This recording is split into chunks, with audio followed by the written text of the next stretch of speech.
I'm gonna go ahead and get started. So my name is John Scott Kelley. I'm a first year student in the counseling psychology program here at UCA, and I'm also the graduate student support GA, here to be a point of resource for all graduate students on campus. And I'm also a licensed psychotherapist.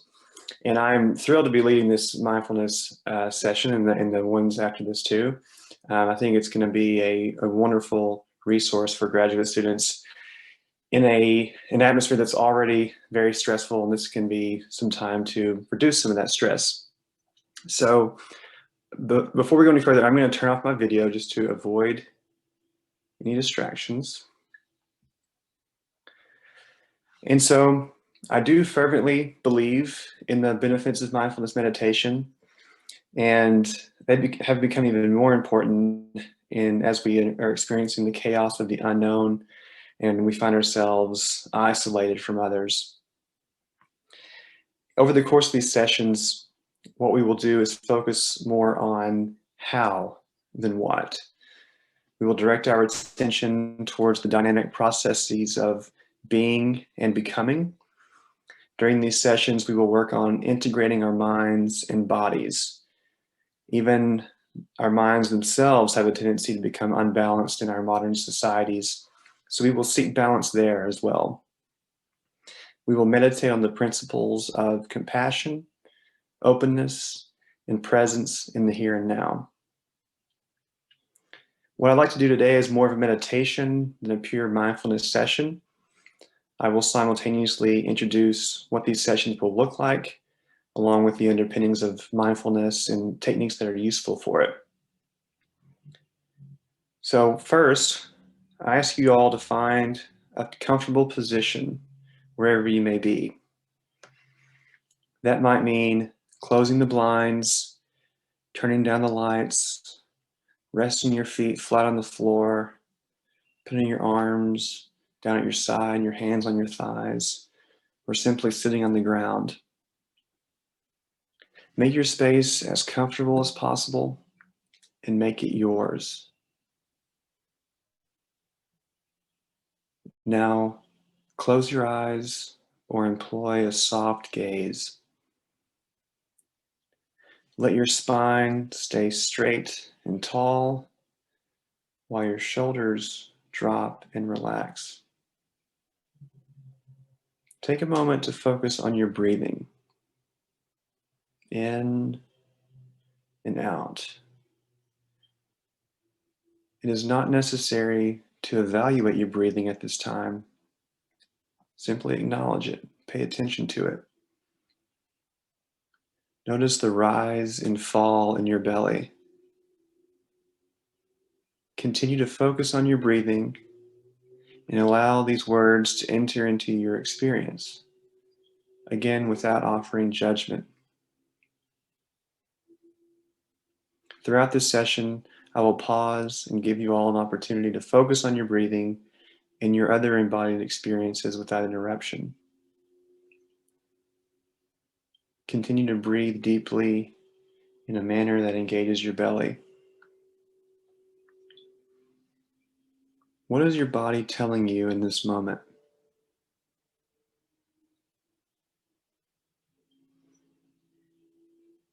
As modern humans, we often believe that we exist behind our eyes, as entities within our minds.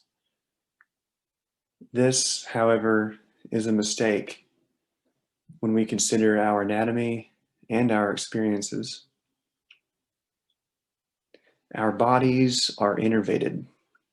Our nerves receive messages from the brain, but they also send information to the brain.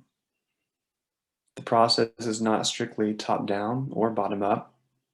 It is dynamic. Emotional experiences like pain and suffering suggest that our realities are more than mere cognitive abstractions.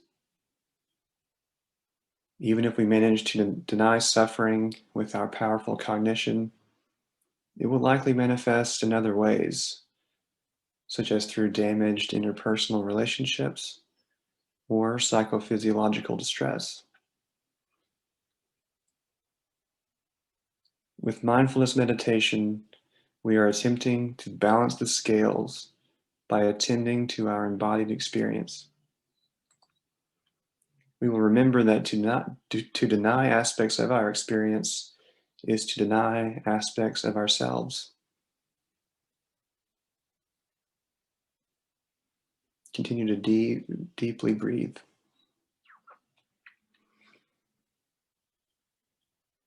Our society's tendency to elevate the roles of cognitive abstraction, deconstruction, representation, or more aptly, representation, isolation, generalization, narrowly focused attention, and rationality leads to other problems.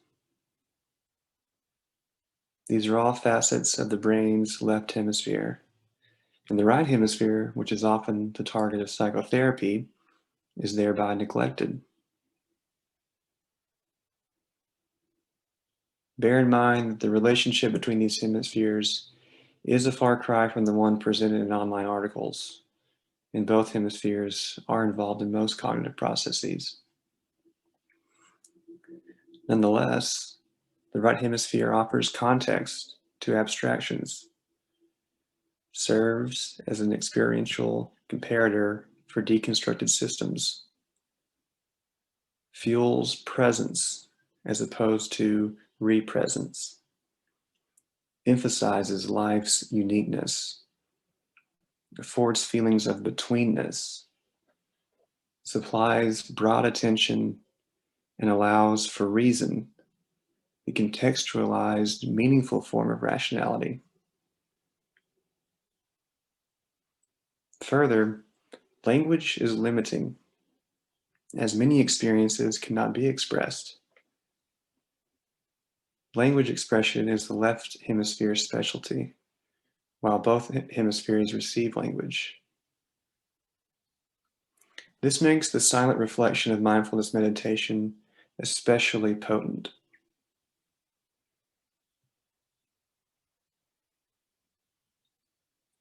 The left hemisphere is a somewhat closed system that revels in its knowledge and order and excludes contradictory information, whereas the right hemisphere is more open and sees life as a transformational process.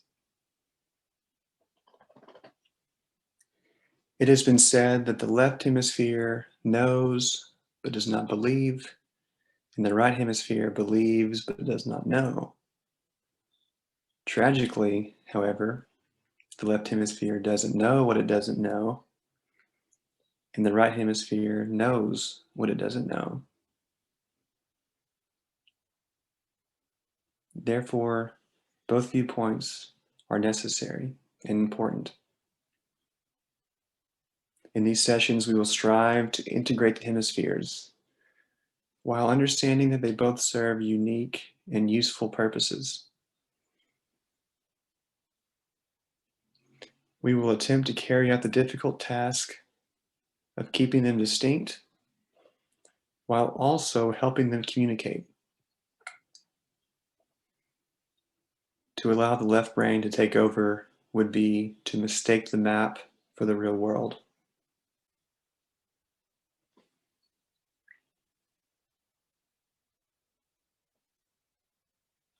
Mindfulness can be a way to understand oneself better, shed light on what was not known,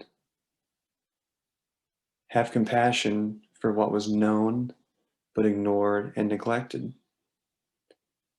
and integrate parts of ourselves that had become disconnected or even contradictory.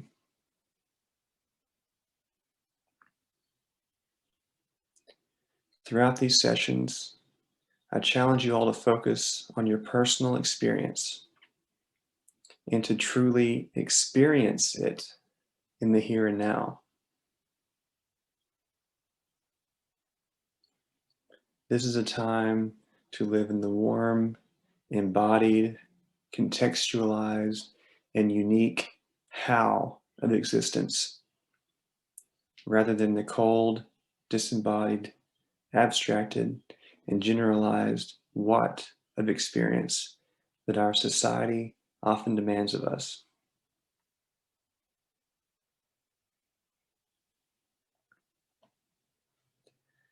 We focus on these aspects of experience not because they are all there is to life, but because they are often neglected. Our society has largely become biased towards the left hemisphere's way of attending to the world. Again, we remember that to neglect facets of our experience is to neglect facets of ourselves.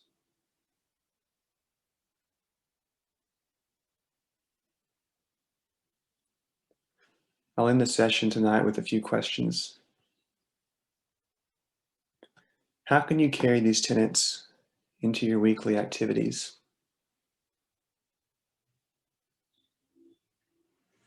What insight, if any, have you gained that might help you feel connected and integrated in spite of our lengthy isolation and weekly stressors?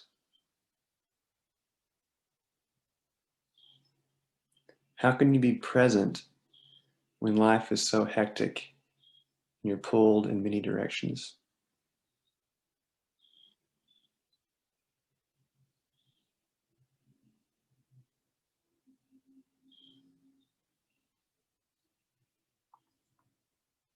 Continue to breathe deeply for a few more moments.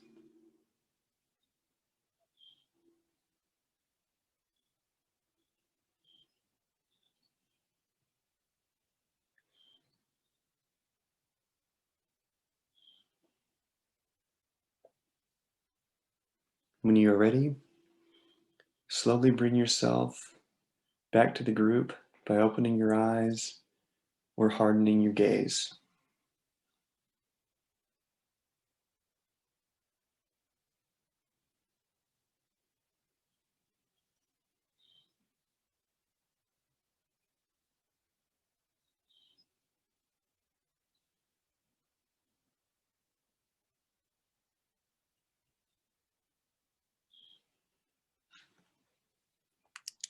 Thank you all for your time. I look forward to the next one.